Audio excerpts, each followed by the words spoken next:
Здравствуйте. Какими бы вы ни были замечательными родителями, в каких бы замечательных условиях ни жил ваш ребенок, эпизодически он все равно будет кашлять. Кашель и лекарства от кашля. Тема нашей сегодняшней встречи. Пойдемте поговорим.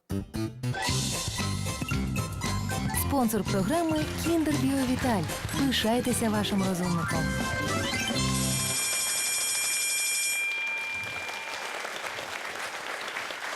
Спонсор програми – торгова марка «Барні».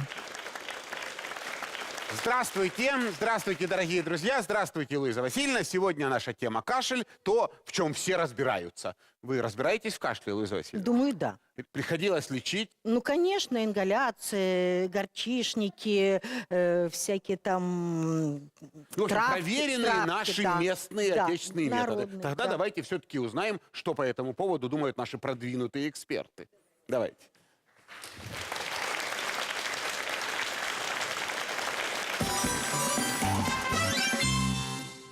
Когда-то у меня был очень сильный кашель, сильный-сильный, на весь город, но сейчас у меня спокойный кашель. Надо пить лекарства, таблетки смотреть. Я пил там эвкалипт такой. И лекарства такие зелененькие. Они немножко горьковатые, немножко сладенькие даже. Есть одна бутылочка, там по капле падает в рот. Это мое любимое как раз. И тут сиропчик сладкий. Ну вот на вкус как сахар. Когда я кашляю, мама смотрит, или у меня горло красное. Чтобы оно не было таким красным. Сбивала температуру, давала пить горячий чай. Мама намотала на палец ватку, потом намазала таким перекисью, а потом я открыла рот, и мне она помазала. Когда мы шли к вам, я кашляла еще. Я вот так кашляла. Вот так. Правда, это потому что я в холодной речке, звали, а я ничего.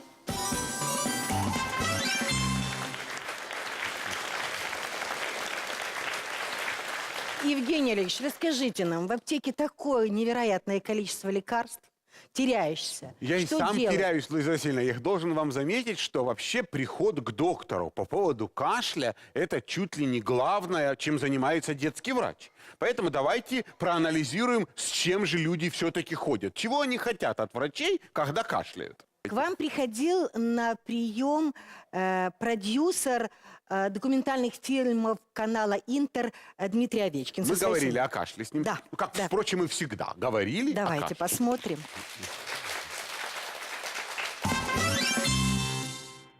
Папа Дима, мама Ира, Максим и Ульяна. Это семья Овечкиных. Ульяна уже полгода кашляет. Полгода – это 6 месяцев. 6 месяцев – это 180 дней. А 180 дней – это 4320 часов. Нет, достаточно. 4321 час. Мы проведем у доктора Комаровского, сказал папа. Да, он даст нам чудо-таблет. Кашель прекратится. Поддержала его мама. У нас с февраля месяца практически всю зиму Ребенок кашлял. кашляет. Кашляет. Смотрите, но мы ведь с вами прекрасно понимаем, что кашель не является болезнью. Да? Кашель – это симптом болезни какой-то. Да? То есть мы, собственно говоря, не лечим кашель. Мы должны понять, что если ребенок полгода кашляет, да, то значит полгода ребенок болеет какой-то болезнью, да, которая сопровождается кашлем. Отсюда вопрос, а какой болезнью ваш ребенок уже полгода болеет? То есть, если же мы не знаем болезни, мы же не можем вылечить ее симптом, правда? Избавиться от него. Вопрос к маме, к папе. А чем же вы болеете полгода? Что подрывает иммунитет ребенка, Нет, не вызывающий иммунитет, кашель? Нет? Дим, не иммунитет. Чем мы Вопрос в болеем? другом. Какая болезнь сопровождается кашлем? Что такое кашель? Почему он бывает? То есть в легких вырабатывается избыточное количество слизи. Да. И организм, вот кукла у нас не кашляет, у нее ничего не вырабатывается, да?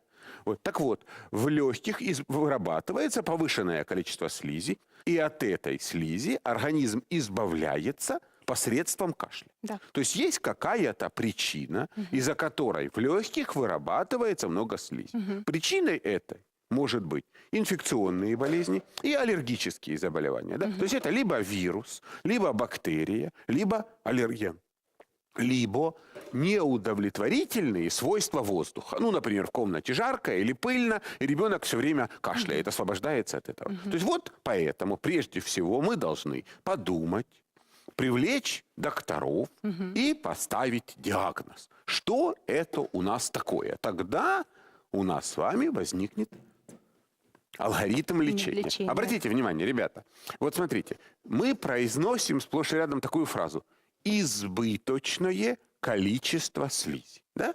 От которой организм избавляется. И теперь вы должны понимать, а вот представьте себе, в организме много слизи в легких, а мы назначим лекарство именно от кашля. Смотрите, от кашля, которое Ну да. убирает кашель. Что произойдет с этой слизью? Она будет оставаться. Она будет, Она будет накапливаться в Накапливаться. легких, да? Если эта слизь нарушит движение воздуха в легких, потому что ее накопится много, то там осядут бактерии, и что возникнет? Осложнение. Осложнение, которое называется словом воспаление легких. То есть, если мы дадим лекарство от кашля, то станет хуже. Есть другая группа лекарств, которая называется отхаркивающие лекарства. То есть, что эти лекарства делают? Они увеличивают количество слизи, увеличивают. Но слизи это такая жидкая, ее легко откашлять. Но давайте подумаем, у ребенка избыточное количество слизи. Начинаем. А мы назначим отхаркивающие средства. Что произойдет? Он станет кашлять еще больше. Да? То есть получается, что все-таки главное в лечении кашля – это то, что ваша мечта, мечта людей о золотой таблетке в лечении кашля, она тупиковая. Самое опасное, что только может быть в лечении детей, это назначить ребенку одновременно лекарство от кашля и отхаркивающие средства. Понятно, что если, не дай бог, одновременно вы дадите лекарство, разжижающее мокроту и, естественно, увеличивающее ее количество, и плюс отключите кашель лекарством, то вы практически с огромной вероятностью получите что?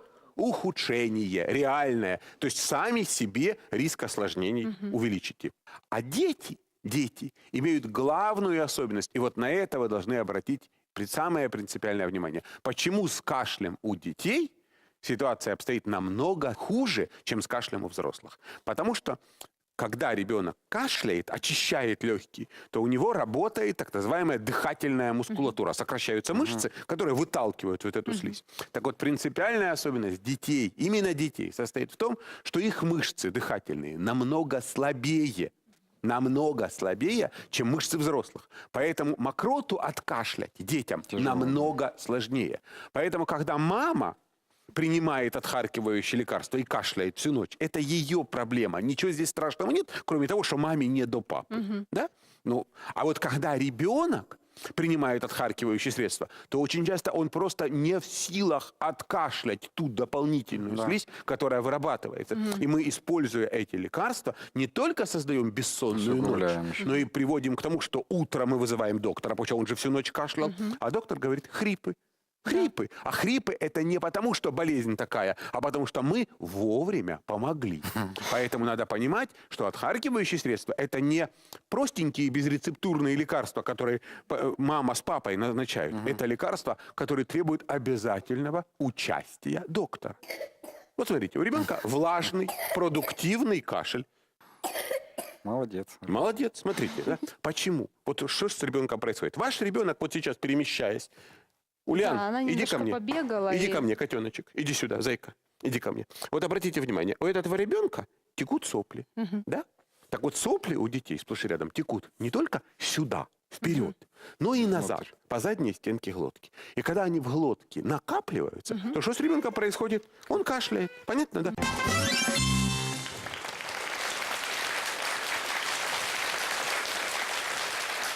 Итак, в свете того, что вы видели, ваша мечта о золотой таблетке, Луиза Васильевна, представляется несбыточной. То есть я понимаю, что очень многие из тех, кто нас сейчас смотрят, огорчатся и уйдут от телевизоров. Но мы их все-таки попросим остаться, потому что мы надеемся, что-то новое вы все-таки узнаете. Тем не менее, вряд ли так получится, что я вам скажу. Ребята, я знаю, классное лекарство. Дадите детенышу, и он больше кашлять не будет. Таких лекарств, к сожалению, нет. Давайте тогда по порядку. Каким образом мы можем помочь кашляющему ребенку? Как ему помочь? Смотрите, в легких есть мокрота. От нее надо избавиться. Все прекрасно знают, если мокрота жидкая, то ее один раз кашлянули и очистились, правда? Если мокрота густая, то откашляться практически невозможно, правда? Да. И тогда мы мучаемся, кашляем. Теперь как нам сделать так, чтобы мокрота была жидкая? То есть я еще раз обращаю внимание, самое главное правило. Кашель не лечат. Лечить кашель – это неправильно. Мы должны облегчить кашель. То есть кашель – это защита, да? И нам надо не лечить кашель, а повысить его эффективность. Это всем понятно? Понятно. То есть если мокрота будет жидкая, откашлять будет легко. Что надо делать для того, чтобы мокрота была жидкая? Прежде всего, она не должна засыхать. Поэтому надо дышать. Мы уже 100 раз об этом говорим, но без этого никуда. Поэтому если будет воздух сухой и теплый, никакие лекарства вам не помогут. Поэтому для начала надо дышать чистым, прохладным, влажным воздухом. Это первое. Второе. Из чего образуется мокрота? Мокрота образуется особыми железами, которые находятся на слизистых оболочках. Это слизистые оболочки потому и называются слизистыми, что они вырабатывают слизь. Да? Так вот, вязкость вот этой слизи, оказывается, имеет прямую связь с вязкостью крови. То есть кровь густая и слизь густая, кровь жидкая и слизь жидкая. Что надо сделать для того, чтобы кровь была жидкой? Напоить. То есть если вы ребенка не напоите, сделать слизь жидкой нельзя никакими лекарствами. То есть я обращаю ваше внимание на то, что пока вы мамы и папы, не сделайте ровно 2 шага. Первый шаг – воздух, второй шаг – питье. Вам не поможет никто. И поэтому учебники всего мира цивилизованного, которые учат студентов мединститутов лечить кашель, в скобках лечить, вы понимаете, содержат совершенно уникальную для нашей ментальности фразу. Давайте эту фразу прочитаем. Эффективность и преимущество отхаркивающих средств в сравнении с обильным питьем не доказаны. То есть огромное количество отхаркивающих средств не более эффективны, чем кастрюля с компотом. А теперь я с удовольствием отвечу на ваши вопросы.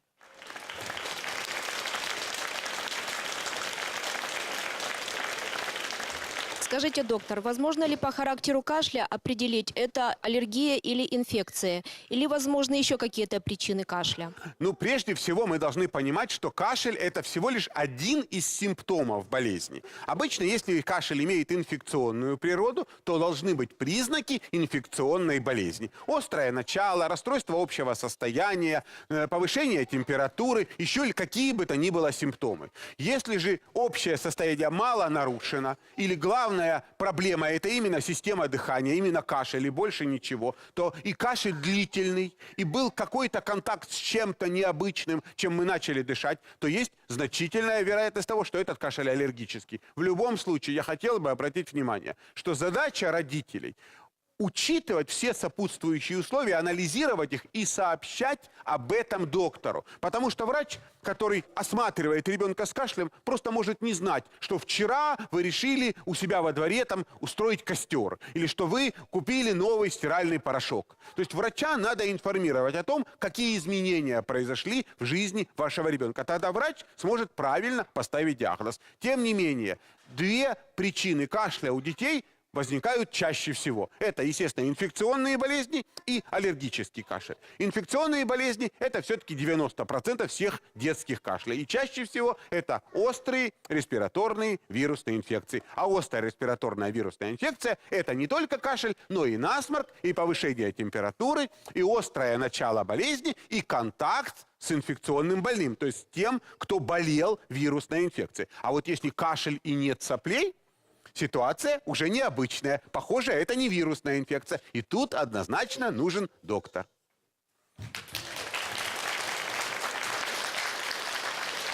Доктор, у нас ребенок переболел ОРВИ и остался незначительный, нечастый такой влажный кашель. Педиатр нам приписал сироп от кашля, но после этого кашель усилился. Почему? Ну, для начала я вовсе не уверен в том, что вам назначили сироп от кашля. Отхаркивающий. Вот вы имеете в виду именно отхаркивающий сироп. Да? В чем механизм работы отхаркивающих средств? Они увеличивают объем мокроты. Увеличивают объем мокроты. Естественно, если у вас был кашель, и вам дали отхаркивающее средство, то что с вашим кашлем произошло? Вы стали кашлять сильнее. То есть отхаркивающие средства для того и придуманы, чтобы усиливать кашель. Если вы дали лекарство отхаркивающее, ребенок не должен перестать кашлять. Вот тут, наверное, надо расставить точки над «и» по поводу лекарств, которыми лечат кашель. И надо четко понимать, что есть две группы лекарств. Лекарства от кашля, то есть лекарства убирающие, отключающие кашель, и лекарства отхаркивающие, которые облегчают кашель, воздействуя на слизь, на мокроту. Это всем пока понятно? Понятно. Теперь давайте подумаем про то, ведь что такое лекарство от кашля, от. То есть мы же уже много раз сказали, кашель – это фактически спасение, да? Ну, без кашля, ну никак. Не будет кашля, болезнь будет протекать тяжело. Как же можно тогда вообще использовать лекарства от кашля? Оказывается, иногда можно. Потому что бывают случаи, когда кашель носит абсолютно ненужный, неэффективный характер. Ну, есть знаменитая болезнь коклюш, при которой кашель не столько от легких, сколько от головы, например. Да? То есть раздражение кашлевого центра в мозгах. Или, например, в комнате сухо, или пыль, или запах какой-то. И вот это вот все раздражает кашлевой рецептор. Мы кашляем, но при этом мокрота не образуется. И вот такой раздражающий кашель обычно требует использования лекарств от кашля. Но это ситуации абсолютно нестандартные. То есть все ситуации, когда ребенок кашляет, и ему кашель не нужен, это ситуации опасные. Поэтому лекарства от кашля, лекарства, отключающие кашель, назначают только врачи и больше никто. Об этом даже речи быть не может, чтобы пришли в аптеку и купили лекарство, которое подавляет кашель. Кстати, такие лекарства бывают двух видов. Огромное количество таких лекарств наркотического действия. Но есть лекарства не наркотического действия. То есть к наркотическим лекарствам даже возможно привыкание. И ряд лекарств наркотического действия продаются в этой стране без рецепта. Что, как это ни удивительно, и входят в состав лекарств от кашля. Их можно купить в аптеках. Наркоманы знают про все эти лекарства. Они в аптеках продаются.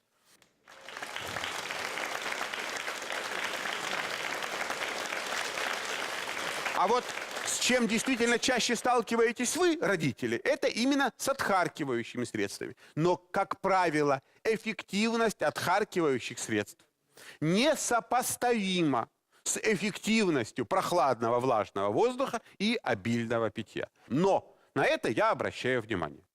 Есть огромное количество по-настоящему безопасных отхаркивающих средств. То есть это отвары, настои трав, которые продаются в аптеках в огромном количестве, абсолютно безопасные, очищенные, с прекрасными добавками, очень вкусные.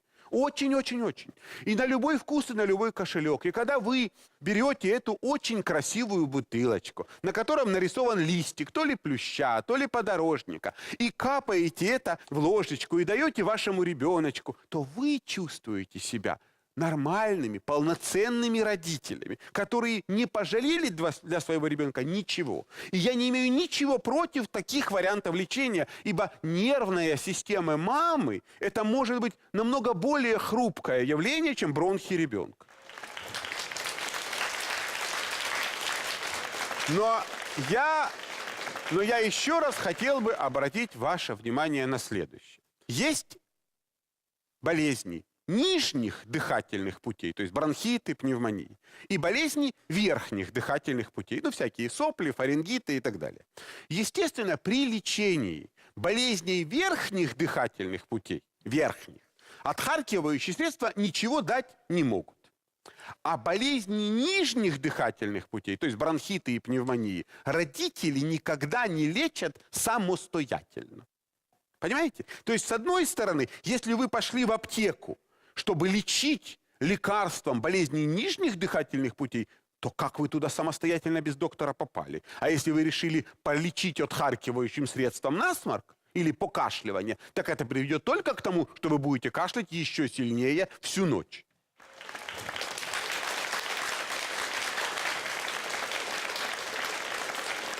Доктор, у меня 8-летний сын болел ОРВИ. Ну, пошел на выздоровление, решили вечером сделать ему ванную. После ванны начался кашель такой, целый час длился без остановки. Потом он заснул, на утро проснулся, кашля нету. Ну, очень представьте сильно теперь, испугались. что после вирусной инфекции в легких у ребенка, в бронхах, есть сухой комочек слизи. Вот просто сухая слизь. И вы залезли в ванну. И в ванной комнате влажность практически 100%. И вот теперь представьте, сухой комок слизи, на который воздействует воздух со 100% влажностью. Что происходит с этим комочком слизи? Он увеличивается в объеме примерно так же, как сухофрукты в компоте. И увеличившийся в объеме слизь начинает давить на стенку бронхов, вызывая что? Кашель. Таким образом, у вас в легких оставалась слизь, вы провели специфический вариант ингаляции паром, после чего ребенок всю ночь кашлял и очистил, наконец, легкие. На этом, собственно говоря, очень часто и построен эффект ингаляции. Но тут же есть два варианта действий. Первый вариант цивилизованный. Попытаться сделать так, чтобы во время ОРВИ в легких сухая слизь не накапливалась. Да? То есть увлажнить, проветрить, напоить. И вариант второй. Жить в сухой комнате, кормить отхаркивающими средствами, не поить и потом эпизодически выводить сухую слизь с помощью теплых ингаляций, теплым паром. Но здесь надо предупредить всех, что для того, чтобы откашлять мокроту, которая стала больше в размерах, необходимо иметь достаточно широкие бронхи и достаточно сильную дыхательную мускулатуру. А сплошь и рядом, когда делают такие ингаляции или засовывают в ванну детей маленьких до 3 лет, то ночью они уже не кашляют, а задыхаясь едут в больницу.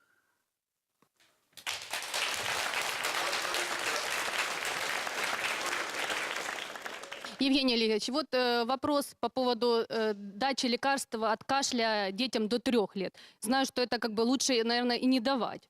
Ну, Как? Вы знаете, думаете? для меня когда-то, лично для меня, как для доктора, который воспитан в традициях отечественной педиатрии, было огромным потрясением, когда я купил буквально 3 года назад 4-томный учебник американской фармакологии. И безуспешно пытался найти там главу под названием «Отхаркивающие средства». Вот для меня это было, честно вам скажу, потрясение. Да? То есть никто не может себе представить, что родитель в здравом уме будет самостоятельно бороться с детским кашлем. Понимаете? Тем более с помощью какой-то травки. Вот эта информация к размышлению для вас. Вы должны понимать, что отхаркивающие средства, особенно фитопрепараты, то есть растительные, в большинстве случаев малоэффективны и безопасны абсолютно. Но лечат они исключительно нервную систему мамы и папы. И я хочу, чтобы мы все задумались над тем, что когда у ребенка кашель, то прежде всего в голову мамы и папы должна прийти совершенно другая мысль. Мысль не о том, какую таблетку я сейчас дам этому ребенку, а мысль о том, что мешает ему кашлять.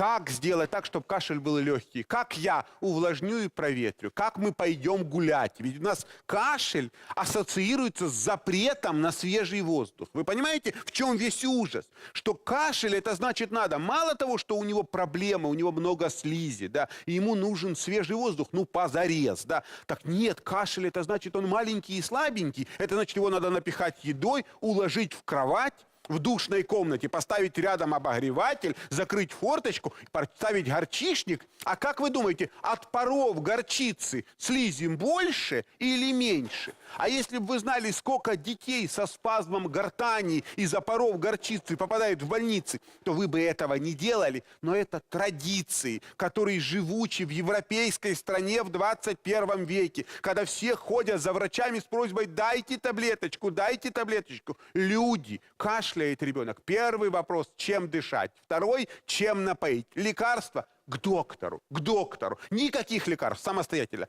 Кашель – это временная мера, временная. Это пройдет, само пройдет, если вы создадите нормальные условия. Но кашель – это симптом болезни. А с чем мы столкнулись на приеме? Полгода ребенок кашляет, а диагноза нет. Вот это самое главное. У вас по этому поводу вопрос? Спрашивайте. Спонсор програми Kinder BioVital. Пишайтеся вашим розумником. У меня была такая ситуация, что ребенок заболел, врачи на первых неделях поставили ОРВИ, а в итоге кашель продолжался полгода. Никто коклюш или паракоклюш не подтвердил, так как сказали, что, ну, если анализы на первой неделе не были сделаны, это доказать уже невозможно. И лечили, как обычно, отхаркивающими, пока я не подняла литературу, не прочитала про коклюш, паракоклюш и перестала просто давать отхаркивающие. Что в таком случае делать с кашлем? Давайте поймем. И я обещаю всем, опять-таки, что мы обязательно сделаем передачу, посвященную такой распространеннейшей болезни, как коклюш. И судя по тому, как наша страна настроена по отношению к прививкам, коклюша будет все больше и больше. Понимаете, к сожалению. Да? Люди этого не очень понимают. Да, коклюш – это болезнь распространенная, с которым есть огромные сложности. Я вам объясню элементарно почему. Потому что, например, если ваш участковый педиатр поставит диагноз коклюш, то ему надо выяснять отношения с санстанцией, отвечать на вопросы, а почему это вы ребенка привили, а он, тем не менее, коклюшом заболел, да, и так далее. То есть возникает куча организационных вопросов, с которыми никому связываться не хочется. Так? Тем не менее, вы должны понимать, что если у ребенка длительный приступообразный кашель, который заканчивается рвотом или с покраснением лица, то это, конечно же, коклюш. И не имеет никакого значения, сдали вы анализы, не сдали вы анализы. Ибо в любом учебнике педиатрии написано, что коклюш – диагноз клинический. Он ставится не по лабораторным данным, а по конкретной симптоматике. Понимаете? И мне приходилось и диагноз дифтерия в своей жизни ставить без выявление дифтерийной палочки, и коклюш многократно ставить. Но, тем не менее, у нас очень часто получается, что врачи живут одной жизнью, а санстанция другой жизнью, а родители с детьми третьей жизнью. Но нам-то надо сделать что? Нам надо, чтобы лучше было. Кому? Вашему ребенку. А при коклюше, когда перевозбужденный кашлевой центр, и вы дадите откашливающие средства, так что будет с ребенком? Он будет кашлять еще сильнее. А как лечится коклюш? Как? Воздухом. Ну так и лечите. Поэтому если вы не используете ненужные лекарства, а выполняете главные принципы лечения кашля, проветриваете, увлажняете, гуляете и поете, то вы и коклюш таким образом лечите. Вот и лечите. А подробнее мы, конечно же, об этом поговорим. В общем, нам еще есть о чем говорить. И ровно через неделю мы встретимся и продолжим наше общение. Приходите. Всего доброго. До встречи. Спонсор програми торгова марка Барні. Луиза Васильевна, вы со своими ингаляциями, горчичниками меня все время расстраиваете. Вы первые, перевоспитанием которых я займусь.